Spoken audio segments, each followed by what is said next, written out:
of 11.51 seconds. But Brumer was next up, as he was one of the favorites for a medal, as he went in with the second fastest time from the semis yesterday, running from lane 3. Well, he had a poor start, and before he could get back to full force, the field had left him behind as he finished 8th in a time of 10.74 seconds. Well, in the men's 400 meters hurdles, Ezekiel Nathaniel ran very well in its one of the events and led for the most part of the race. He, however, lost momentum coming into the home straight after he clipped the night hurdle as he finished 5th with a new personal best of 51.63 seconds. Well, Nigeria's entry in the women's 400 meter, talking about Sarah Ochibo, well, she did not, of course, start her race. The women's discus final, in which Esther Osisike was meant to compete in, has now been postponed to day 3, which is today, after the afternoon session had torrential rain interrupted day. Well, it did, of course, interrupt a couple of events. Talking about the rain in Nairobi yesterday. Well, the final is slated for 9:05 a.m. This Friday morning. So those were how things went for us for the day 2 of the competition. It wasn't a good day for us, and we have got to say the way it is in terms of the World Under-20 Athletics Championships holding in Nairobi, Kenya. We had a bad day 2. Hopefully today things would improve for Team Nigeria. We've got a couple of our guys competing in terms of events for today, and in the morning session we'll see the men's 110 meters hurdles heat. Prosper Borere would of course be in action. The women's long jump qualification, we'll see Ruth Agadama. Well, she will go into the women's long jump with a lifetime best of 6.46 meters, a mark she needs to win gold at the 20th National Sports Festival. Well, she's ranked 9th going into the championships, and she will be hoping to make a mark on her debut for Nigeria. And then for the women's 200 meters heat, Anita Taviore, we'll see her. We'll also see Favor Ophelia. Okay, we told you about Esther Osisika already. Let's also tell you about the men's 200 meters heat for Udode Amuzirike and Adekalo Fakoride. They will be running in the men's 200 meters heat, and for the afternoon section, we'll see the men's javelin throw final. Nnamdi Chinecherem, well, he qualified as the best thrower from the heats with a new national under-20 record of 78.02 meters. We'll also see him do his thing. Hopefully, maybe he gets to win a medal for Nigeria. For the men's 110 meters semis, we'll also see Prosper Eborere. He will be in action this afternoon, as well as the women's 200 meters semi-final. And if they qualify from the semi-final, we'll see Anita Taviore and, of course, Favor Ophelia doing their thing in the afternoon session of the women's 200 meters final. That's if they pull through from the semi-final stage of it this morning. For the last event for Nigeria, we'll see the men's 200 meters semi-final today, this afternoon from 3:05 p.m. We'll see Udode Onwuzurike and, of course, Adekalo Fakorede do their thing there. That hope maybe they of course get to do us proud. We have so many Nigerians participating today at different events at the youth meets in Nairobi, Kenya. So a lot is expected from these guys. We just hope that they get to at least make us proud. Maybe 1 or 2 medals coming from us. We can dream. There's nothing wrong about dreaming. We've got the athletes to do that. Maybe lack of concentration, or maybe just wanting to impress and then wanting to beat everybody. You don't think about a medal before you've won it, okay? You just win a medal and then you start reminiscing how you were able to do that. All right, we hope that they'll go on to do great stuff today, honestly, because our hope is not lost. We've still got talents, to win us medals. All right, moving away from athletics, let's talk about basketball. And right now we can tell you that the Tigers head coach, Mike Brown, he has announced his final 12-man roster for the 2021 FIBA AfroBasket competition holding in Kigali, Rwanda. And they are to arrive, they're expected to arrive in Rwanda on Sunday, and their first match will be against Mali on Wednesday. So the Tigers, as some players are making a return, those that couldn't make the trip to Tokyo, for the Olympics, some of them are right now back in the team. So they are right now back in the team, so we expect them to do great stuff and just go out there and win the the competition. They've done it before, so they can still do it again. 2015, they were crowned AfroBasket champions. So this time, I'm sure they can also do that.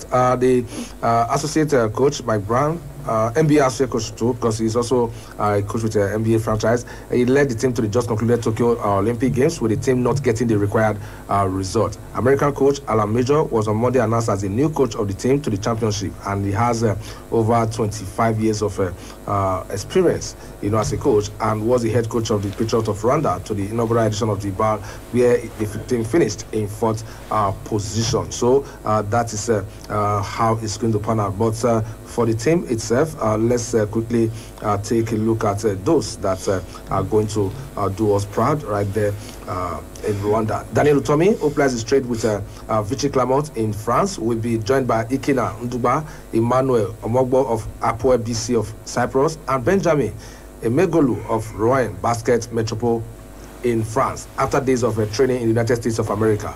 TK Edogi makes a return to the team after missing out of the 2020 Olympics in Tokyo alongside Stephen Domingo of the Lakeland Magic G League USA, while Jordan Ogunjiran and Jeremiah Modi will also be part of the team. Players plying their trade in Nigeria will also play a major role in the team's hunt for glory, with the inclusion of Rivers Hoopers point guard Ikechukwu Benjamin, as well as Coco Victor Anthony. The duo of 1-4 Celestine, Joseph of Kano Pillars, and Ago Ibe Aguchi of Gombe Bulls completes the list of invited players from the Nigerian League. The team is expected to arrive, like I told you, in Kigali on Sunday, 22nd, and they will take on Mali. The number 1 ranked team in Africa will face Kenya and Cote d'Ivoire in Group C in a quest to improve on the silver medal won at the 2017 edition in Tunisia. So, Coach Ogo Odadu, who led Rivers Supers to the inaugural edition of the Basketball African League, has also joined the team as one of the assistant coaches. So, the die is cast, the stage is set for the 2021 AfroBasket. Yes, 6 years ago, they won it, they were able to do it, and this time around, they're also looking forward to doing it. Now that some players have been removed from those among the roster that partake in Tokyo, and fresh guys have been injected, fresh blood, what are we expecting, especially against Mali? Although they've dominated in Africa, they've done very well, but this is another edition, and all eyes are on the title. So what are our expectations? I can't tell you, I can't say I'm happy about this list, because, our NBA guys are not around. Yeah. You know that the NBA league rules does not permit players to participate in a competition 60 days before the league's resumption. So that's why we don't have our NBA players on this list. Well, the guys who have guys who play in second-class leagues of basketball in the world, because, of course, if you talk about the NBA is more like a first-class basketball league. So I'm looking at the list. I've seen the 12 players already. We've got a couple of home-based guys who are also there to make a name for themselves. We know what Victor Tony can do. I think he's unattached. He used to play for Rivers Supers. We also understand that there is a player from Gombe Bulls, talking about Ago Ibe Aguchi, and then one for Celestine Joseph from Kano Pillars. I think these guys are here to make a name for themselves. And if you look at the list of the foreign guys, some of them we already know what they can do at this level. But I can tell you that I'm not super optimistic that we'll go there to conquer Africa unless these guys they get to give us what we've not seen before. It's difficult to go to a tournament without using your best players. Yeah, but sometimes it's also opened another door for other stars to emerge. It does give also opportunities for the players who have not been invited before to make a name for themselves. So when those big guys return, you have a chance of course, joining up with them and also continuing your basketballing career with the national team of Nigeria.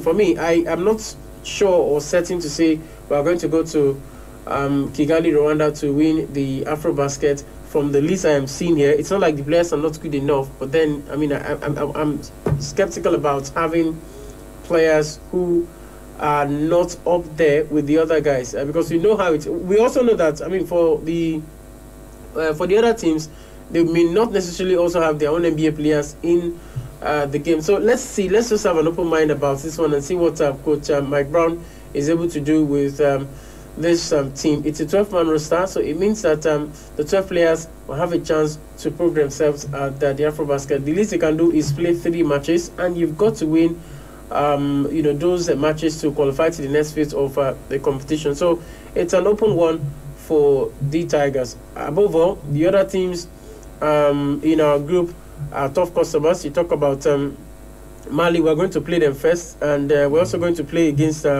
Kenya and Cote d'Ivoire. These guys are tough customers. It's not like they're best basketballing and playing nations in Africa, but then they will always pose them a threat to us. You know how it is. Anytime you see a Nigerian team in front of you, you feel like, of course, these guys are giants. We've got to beat them, and then the rest. But the Kenyans are talking tough already, so you can start thinking what we're going to face when we come up against Mali, Kenya, and then, of course, Cote d'Ivoire. All right, let's see what they're going to bring to the floor. Not just to talk, but come to the floor with and back it up with action. All right, well, let's go on our first break on the show this morning. When we return, we'll continue with the show. Stay tuned. We'll be right back.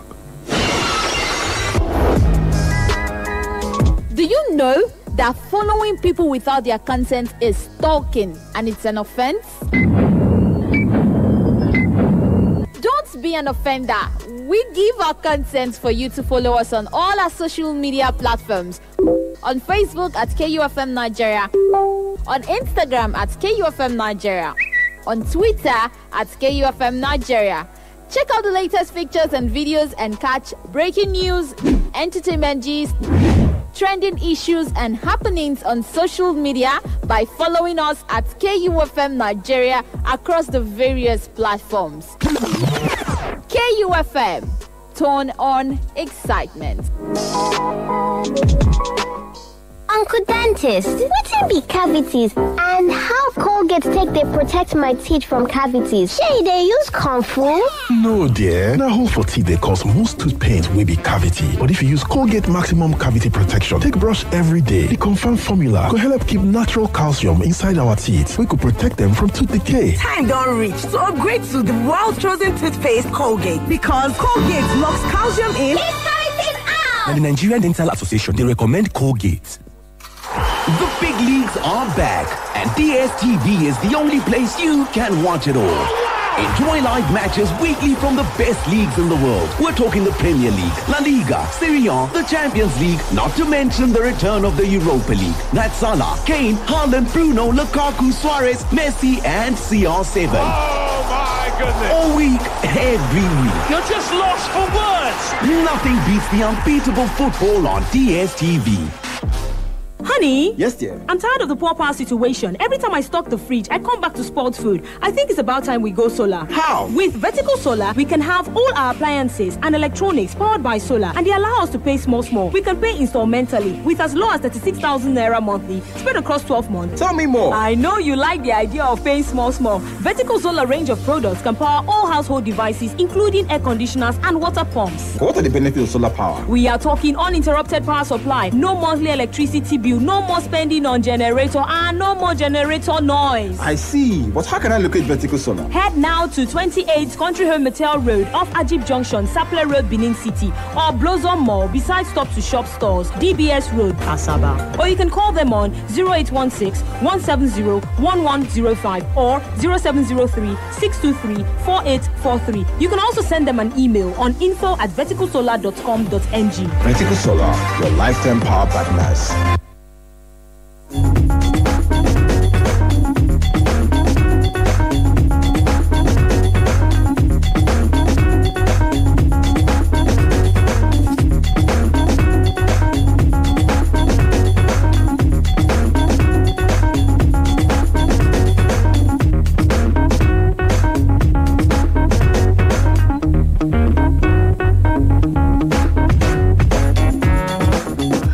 Welcome back, and in case you're just joining us, it's Sports Fiesta reaching you live on 2.7 KUFM down here in Benin City. My name is Eusa.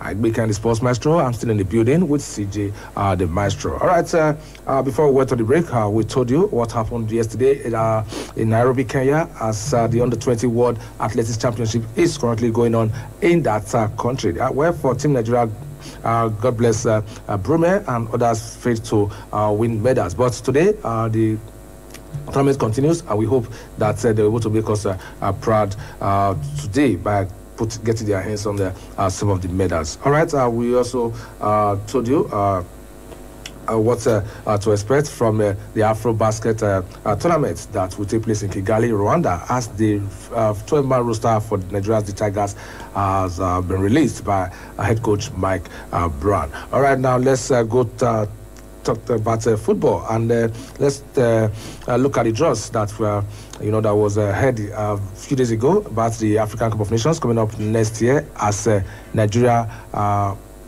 were pulled in the same group with Sudan, Guinea-Bissau, and the Pharaohs of Egypt, the dominant force as far as the AFCON title is, or rather AFCON competition is concerned. All right, let's listen to the reaction of the Minister of Youth and Sports Development, talking about Sunday Dare and on the draw and what he expects from Nigeria Super Eagles. The message out there for the Super Eagles is that this country is thirsty for football glory again. That's just the clear message. And all hands must be on deck, beyond the footballers, the technical, even from our ministry and the NFL to provide adequate funding. This country is thirsty for football glory, and we expect that the Super Eagles will go out there in whatever group they are, whatever game they play, they will win and do us proud. Thank you. Thank you so much.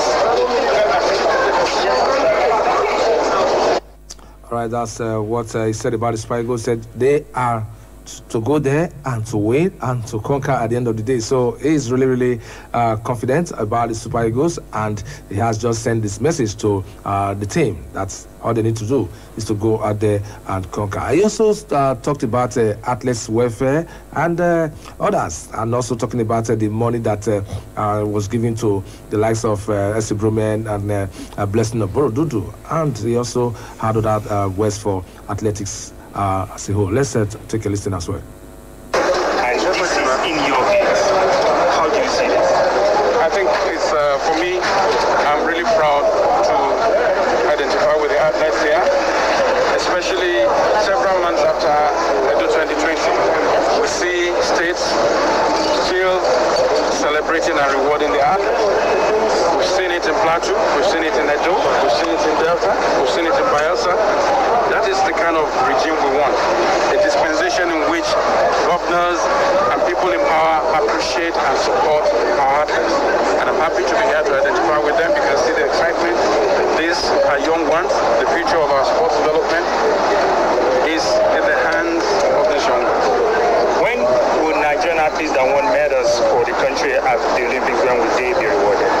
They have been rewarded. I can say that they have been rewarded. First, the federal government tripled their award money from 5,000 to 15,000 for gold award winners, from 3,000 to 7,500 for bronze, and then 10,000 for silver. And they were given the money cash. Like I said, their coaches got 50% of what the athletes got. And when prepared, that money has been given to them. Okay. Another couple of questions. Scholarship to be given to some of the athletes that were distinguished themselves, no matter. All right, so that was the sports minister talking to reporters there on athletes' welfare, and if those athletes that won medals at Tokyo Olympics were duly rewarded. And you heard him, he said, yes, they've rewarded the athletes, and so that's how it is. So let's move on, and this time let's hit Europe. Well, first port of call in Europe is to look at the contenders for the FIFA Player of the Year award. UEFA Men's Player of the Year award, rather. They are not FIFA Player, the UEFA Men's Player of the Year. So we've got three fantastic players. Kevin De Bruyne, a brilliant midfielder, a classic midfielder. Then you've got Jorginho, wow, the slick defensive midfielder, and also the man that covers 70% of the grass, N'Golo Kante. Well, the three of them have been nominated for UEFA Men's Player of the Year, and for the women, we've got Jennifer Hermoso, Leke Martins, and Alessia Putellas, also nominated for the UEFA Women's Player of the Year award. And for the coaches, we've got Pep Guardiola, Roberto Mancini, and Thomas Tuchel. The three of them have been nominated for the Men's Coach of the Year, while Emma Hayes of Chelsea, she was shortlisted for the Women's Coach of the Year. All right, let's look at it. holistically and see who we think, okay, will be the real man for this award. Well, we know that for Jorginho, this year he's done pretty well. Yeah, the Champions League with Chelsea, the Super Cup, then the Euros with Italy, fantastic midfielder. And for Kevin De Bruyne, I think he also won double. The Carabao Cup as well as the Premier League for Manchester City. Then for N'Golo Kante, same as Chelsea. He won the Super Cup, the Champions League, but he did not win the Euros with France. So looking at these three nominees, come on. Well, I think they are worthy nominees, even though some people will argue that they are not. Jorginho's name have been mentioned after Italy won the UEFA. That's the Euros. Yeah. Conte as well has also been mentioned for his consistent performances for Chelsea and of course for the French national team. And then for Kevin De Bruyne, I think he has also done well for himself with Man City. Remember last season he won the Premier League with Man City, and of course he was also able to help City to the final of the UEFA Champions League where they lost to Chelsea. So having his name here is no coincidence in any way. I think they worked for it. The three players have worked for it, and for me, I think they are worthy nominees. Jorginho, on his own part, won the Euro 2020 with his manager in Italy, talking about Roberto Mancini. He also won the FA Champions League as well. He did also help Chelsea get to the FA Cup final. Unfortunately, they lost to Leicester City. And of course, if you look at what he's done, he's been consistent as well with Chelsea. So you cannot say he's not a worthy nominee at this point in time. I keep saying that we've gotten to a level in football where we need to stop looking at the goal scorers, winning awards all the time. You've got to also talk about players in the other positions who does help their teams on a daily basis without even people recognizing their efforts. I think with awards like this, we have to start talking about midfielders, we have to start talking about defenders, even goalkeepers who prevent teams from conceding goals. And then there is for N'Golo Kante, of course you can talk about the Champions League win last season. You can also talk about him helping Chelsea to get to the FA Cup final. Sadly, of course we're not able to win that one. So these guys have done well for themselves in the last 1 year. So I'm not shocked or surprised that we'll have their names here. I'm happy about this because if you look at these three players, they are not strikers. They are midfielders, and it gets to tell you that we have to start recognizing those who create the goals for the strikers to score. Because not all the time you start talking about somebody who scored 30 goals, you name him as the UEFA men's best player. For me, it doesn't help in any way. Because the other guys who are in the midfield or in the defense will feel like, okay, so what we have done, it doesn't count in any way. The performances of players should be what should be used to judge things like this, and then not the number of goals a player gets to score in the season. If a player scores 50 goals and then ends up winning all the titles available, you can start saying, okay, I think he deserves that. But then when you have midfielders who have also done well for themselves, winning trophies as well, then we should talk about them. And of course, if you talk about the women, well, for English woman, she led Chelsea to their fourth title in her 9 years in charge, and of course the Champions League final last season. So she's a worthy nominee in terms of the UEFA Women's Coach of the Year. What about Barcelona, who won the Champions League as well as the Primera Division for the women in the Spanish league? So for someone who won double, the biggest one, because last time out they were beaten by Lyon, convincingly. But this time they were also, comfortable winners over Chelsea. Well, having won that, I think she might be the one to. She might be the one. She might be the one to do that. But then I'm just looking at how the coaches have performed in the order of or in no particular. Even the women's player of the year award, Barcelona players dominated because they were all in fantastic form. Martins and Putellas, they all started the champions. So for me, I think it could go to. I'm even Barcelona. thinking, it could go to Barcelona. I'm even thinking Leke Martins will just get it. Who knows? But then I'm even surprised that we did not get Zed Oshola as them here. She's been a consistent performer for Barcelona. She scored a lot of goals for them. I mean, at the time, she would make 20 appearances and score 20 goals for the Barca Femenino team. So you wonder why her name is not being mentioned here. But I don't know. UEFA, they have used their own discretion to nominate players here, which the players and of course the coaches nominated the best. We'll see who gets to win this one at the end of the day. Hopefully, in Istanbul on Thursday, 26 August, we would have the names of the winners. Okay, let's see who goes with the awards. Will it be Jorginho? Will it be N'Golo Kante? Because my heart tells me that a player from Chelsea will get this cup. Though this is the second time running for the second consecutive time for Kevin De Bruyne, but if you look at this season, one could say, well, Chelsea did more than Manchester City. Well, let's watch and see how it will pan out. Okay, there's something that is not really going on well as far as the English Premier League, or rather as far as football is concerned, because homophobic chants is something that we have been criticizing. And last time out, Bidegimo, who was snapped out from Chelsea by Norwich City, was really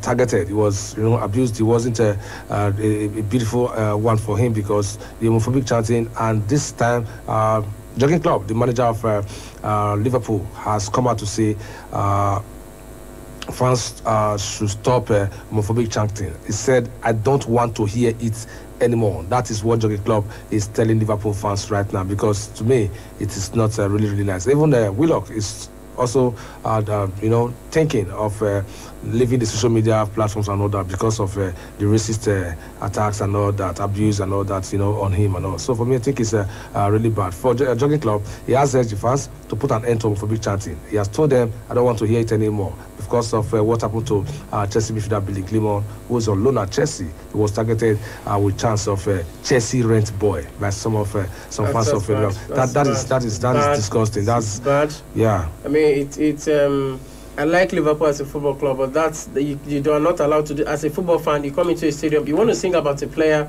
You can say Mohamed Salah, you will never walk alone. That's understandable. You can do the same thing for Firmino or Sadio Mane. But I mean, saying that a player is a rent boy, that is unacceptable in any way. It is unacceptable in any way. I mean, even though some of these guys who do these things are kids, that's no excuse in any way. You have to know that things like this are bad. They are homophobic, words that you should not use. It's wrong in its entirety. I don't even know where it is coming from. Is it a case maybe they wanted to mock the player or something? But this is not whatever the intention is. I don't care about it. You've got to stop it because it does offend another player. At the moment, what you're doing offends the next person. It becomes something that is wrong. So the Liverpool fans, I know it's a section of them that causes this one. He spoke to them. Absolutely. I'm happy that Jurgen Klopp is sending out a harsh message. In fact, you actually call those people who did those things idiots, and that's the right word to use. I mean, you don't do things like that. For him, he gave an example where he said when he was under 20, there were things that he did then that he didn't know were wrong, but he's now at an age where he knows better. So he's advising those people who are using those songs to more like mock Billy Gilmour as a rent boy. They need to stop doing it. It doesn't help the growth of the young man, because I mean, when you keep doing that, you're killing the player, and it's wrong. We talk about mental health. These are things that could sink somebody, put somebody in a state that to even commit suicide. So we have to start talking about things like this, really. And for the Cup Arts founder, talking about Paul Aman, who is the founder of the group, the LGBT plus fans groups, Cup Arts. He also said that it was deeply disappointing to hear homophobic chanting directed towards Norwich midfielder. So for me, I think this is uncalled for. And now that Jurgen Klopp has made it clear to them, it don't want to hear that again. And he said it is easy, to say we are not going to sing that song again. So that is it. So we don't want to see that kind of stuff. Okay, now that we've just talked about the Premier League side, let's quickly just take a look at the fixtures of what to expect this weekend as far as the English Premier League is concerned. All right, Liverpool will kickstart things tomorrow lunchtime. They'll be at home to Burnley, first home game this season. Then Aston Villa will be at home at Villa Park to Newcastle United. Crystal Palace at Seahawks Park will take on Brentford, while Leeds United at Elland Road will welcome Everton. Manchester City will be at the Etihad and they'll play host to Norwich City, while Brighton and Hove Albion at the American Express Stadium will entertain Watford. All right, for Sunday fixtures, Southampton at the St. Mary's Stadium will play host to Manchester United. Wolverhampton Wanderers at the Molineux will take on Tottenham Hotspur. Then the biggest one of the weekend is between is the North London derby between Arsenal and Chelsea, and this is Arsenal's first game at home after losing 2-0 to Brentford in their very first game of the season. So taking on the Blues, who are coming on the back of a 3-0 win over Crystal Palace in their very first game at the Stamford Bridge. So it's going to be a big one at Arteta versus Thomas Tuchel. Then on Monday, West Ham United will claim things with home fixture against Leicester City. So that is how it is at the moment. The top wow, they've got about a top 10 right now because we've got 10 teams on 3 points. So this table has not started taking shape. Let's just wait till the games have been played. Let's take a look at La Liga fixtures, and starting today, can we get that from your angle? Yes, of course. For the matches in terms of the La Liga, it's just one. Real Betis, yes. Yeah. Real Betis will face Cadiz by 8 p.m. tonight. And tomorrow, Alaves will be at home to Real Mallorca. Also, Espanyol will take on Villarreal. Granada versus Valencia. And for Villarreal, they just signed the Nigerian-born Dutch international, Arnold Danjuma. He has joined the Samuel Chukwueze, but then I don't know why he chose Holland over Nigeria. All the same, Granada will take on Valencia, Athletic Bilbao will take on Barcelona. Then on Sunday, it will be Real Sociedad versus Rayo Vallecano. Atletico Madrid at the Wanda Metropolitano Stadium will play host to Elche, while Levante will do battle with Real Madrid. On Monday, Itafe will be at home to Sevilla, while Osasuna will face Celta Vigo. All right, quickly from there now, let's look at what to expect as far as the German Bundesliga is concerned. All right, to start on Saturday, Bochum at 2:30 p.m. will take on Mainz 05, Eintracht Frankfurt versus FC Augsburg, Greuther Fürth will take on Arminia Bielefeld, Hertha Berlin versus Wolfsburg, SC Freiburg will welcome Borussia Dortmund. Bayer Leverkusen at the Bay Arena will be at home to Borussia Mönchengladbach, while on Sunday, you've got Hoffenheim playing at home against SC Union Berlin, while Bayern Munich will face SC Cologne. These are the fixtures for the German Bundesliga. Well, there's one today. Yeah, it starts today, where Red Bull Leipzig will take on Stuttgart. Okay, now let's move over to the Italian Serie A, which also starts today. Yeah, let's look at the fixtures. Tomorrow. Okay, starting tomorrow. Okay, yeah, 21st. No fixtures for today. Inter Milan will be at home at the San Siro to Genoa. Verona will play host to Sassuolo. We've got Empoli playing host to Lazio. Torino will take on Atalanta. Then on Sunday, Bologna will face Salernitana, who just signed Nigeria's forward Simi Nwankwo on loan with obligation to buy. I think Joel will be in that team in that team as well. Then Udinese will take on Juventus. Napoli will take on Venezia. Two Nigerians in that team. Napoli for Osimhen for Napoli, while Tyrone Boy for Venezia. Then AS Roma, who has Tammy Abraham as their new number 9, will take on Fiorentina. On Monday, Cagliari will take on Spezia. Then we'll take a trip. Okay, that's the Monday. Sampdoria will face AC Milan. All right, let's look at the last league, which is the French Ligue 1. It starts tonight. Brest will be at home to Paris Saint-Germain. Then tomorrow, Saturday, Monaco at the Stade Louis II will play host to ROC Lens. Saint-Etienne versus Lille, who are the reigning champions. Then on Sunday, Lyon will take on Clermont at the Stade Gallant. Bordeaux will face Angers. Metz versus Reims. Montpellier will trade tackles with Lorient. Strasbourg will face Troyes.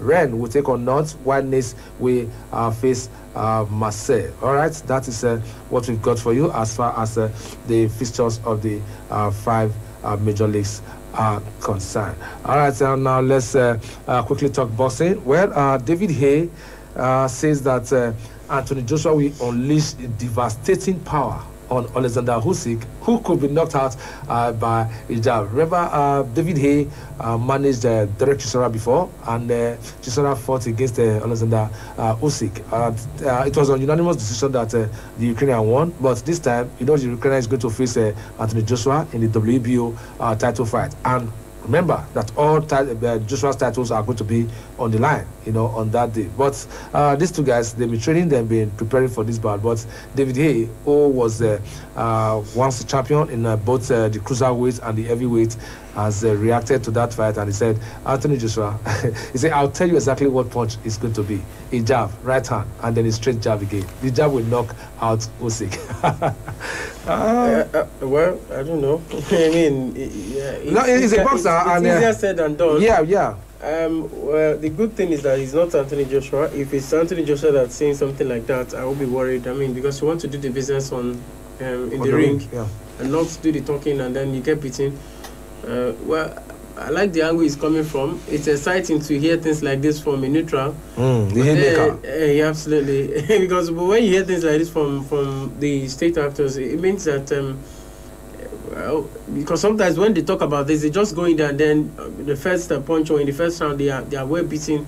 So you don't want to hear things like this from it's trash talk or there, but that's what they call it in boxing. We're glad it's not Joshua who is saying this now, because if it were to be Joshua, I would be worried and concerned because I mean he's not the talking type. He's not the type who wants to come out to tell you, I'm going to disfigure your face, I'm going to rip out your tongue, I'm going to do that to you, and then the rest. He just wants to go into the ring and then get the job done. So for Alexander Usyk and of course Anthony Joshua's heavyweight bout, it's going to be one of the biggest, at least this year. So we'll see. We're also expecting to see Tyson Fury and Deontay Wilder, hopefully before the end of the year. That will come into fruition, I think in October. It is scheduled for that month.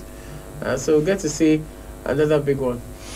All right, let's see how that will pan out as far as boxing is concerned. All right, let's go take a look at what is going on in the world of tennis. I know that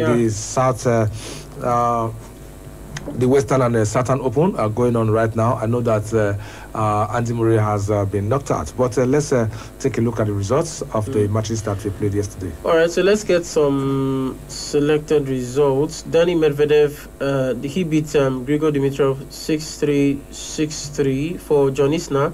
But of course, he lost to Benoit Paire 7-6. 6-7, 6-1. All right.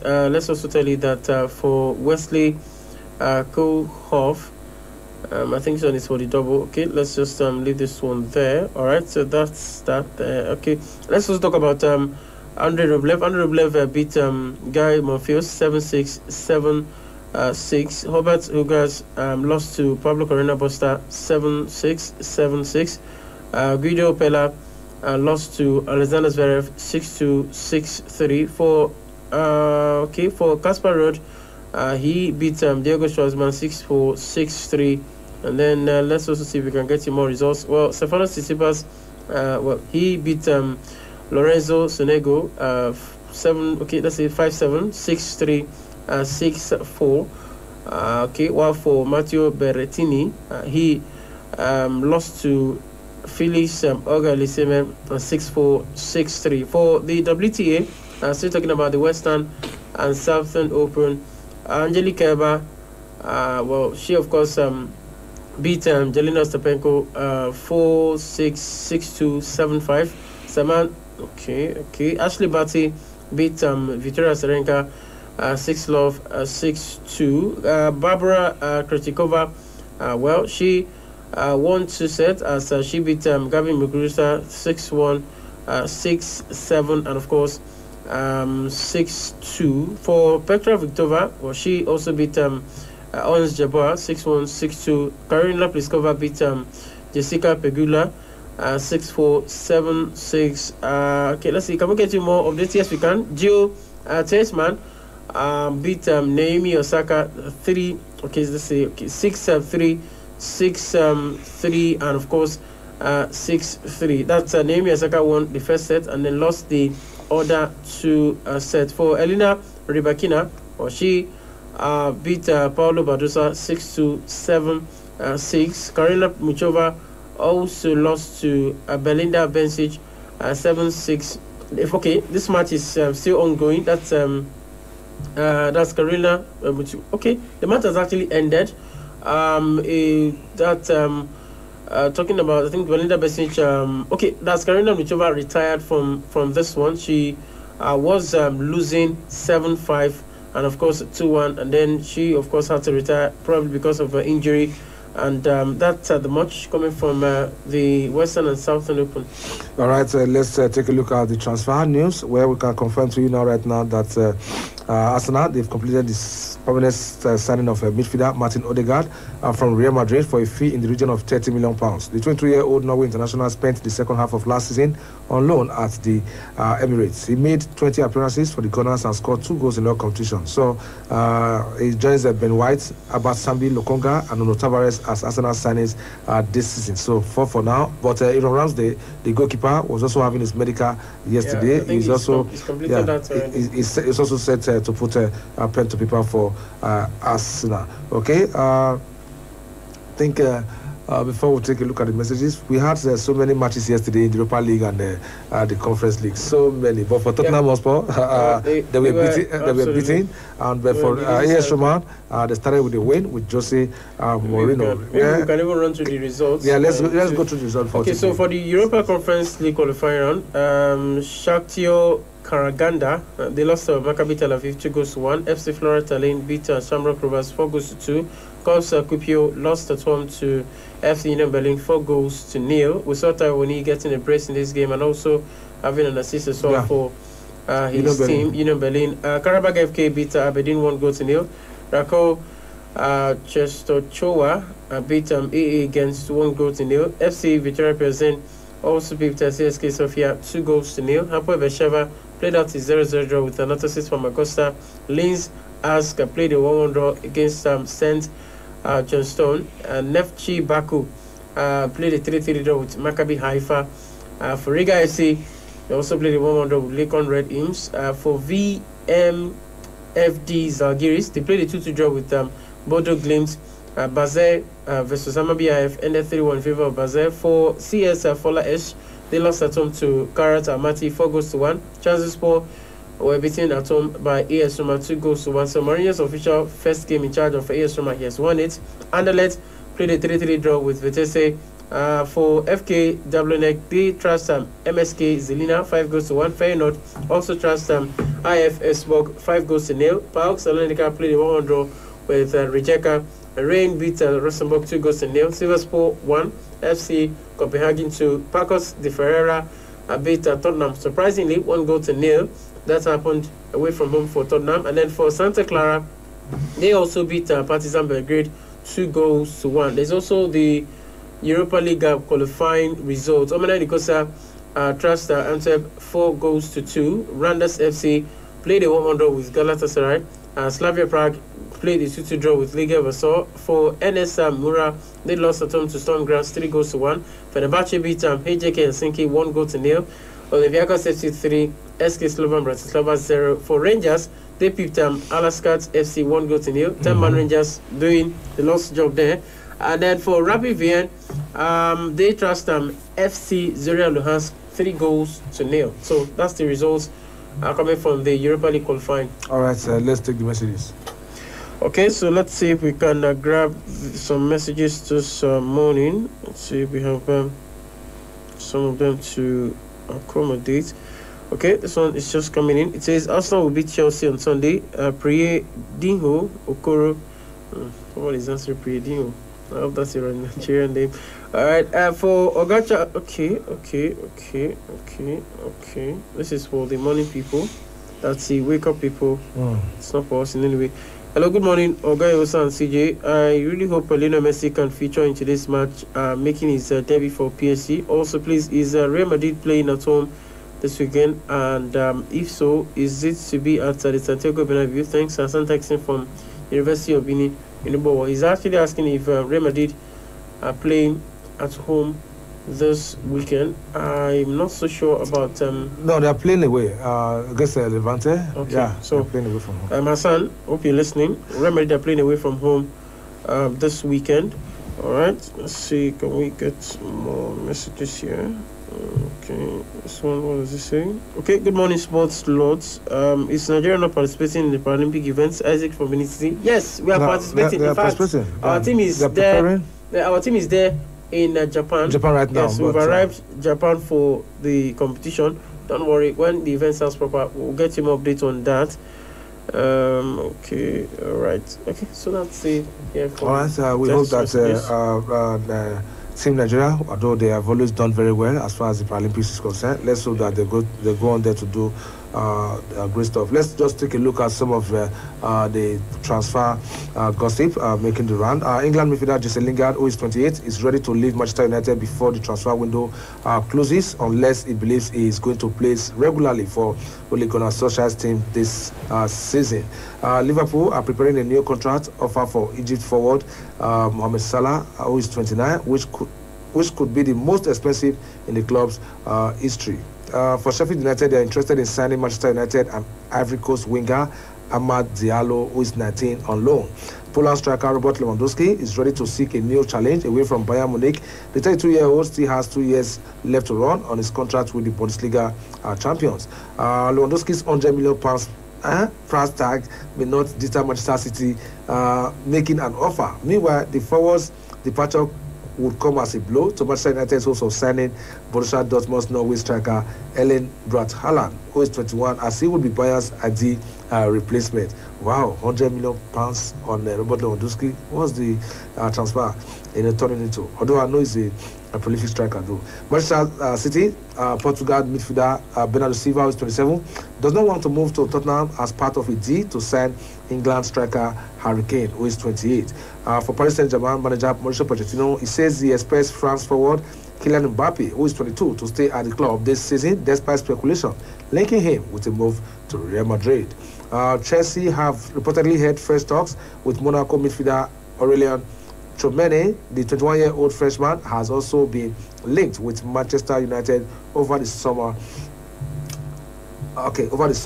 For Chelsea, the Blues are set to offer 22-year-old English defender Trevor Chalobah a new contract after his impressive start to the season.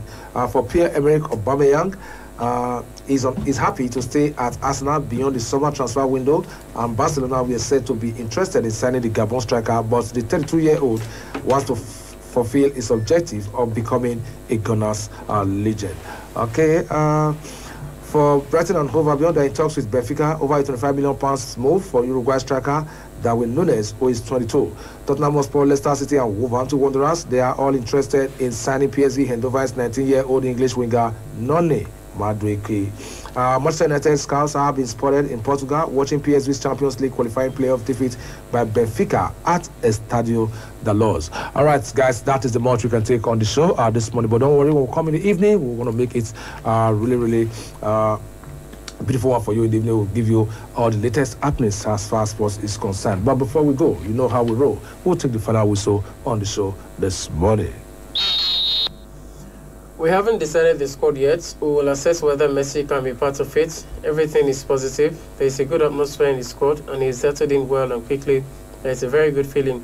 But PSG manager Mauricio Pochettino yet to decide if Lionel Messi will make his much anticipated debut in today's Ligue 1 clash against Brest. And that's the final whistle on Sports Fiesta this morning.